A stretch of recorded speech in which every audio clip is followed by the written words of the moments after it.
श्री स्वामी समर्थ. स्वामी म्हणतात, असे असावे घर. आचार ही घराची आखणी आहे. प्रेम हा घराचा पाया आहे. थोर माणसे ही घराच्या भिंती आहेत.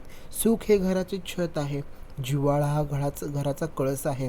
माणुसकी ही घराची तिजोरी आहे. गोड शब्द ही घरातील दंदौलत आहे. शांतता ही घरातील लक्ष्मी आहे. आत्मविश्वास हे घरातील देवस्थान आहे. दुजाभाव विसरणे ही घरातील तेजस्वी समय आहे. पैसा हा घराचा पाहुणा आहे. गर्विष्ठपणा हा घराचा वैरी आहे. नम्रता ही घराची प्राणप्रतिष्ठा आहे. व्यवस्था ही घराची शोभा आहे. समाधान ही घराचे सुख आहे. सदाचार हा घराचा सुगंध आहे. चारित्र्यसंपन्नता ही घराची कीर्ती आहे. अशाच घरात ईश्वराची जागृती मूर्ती आहे. श्री स्वामी समर्थ.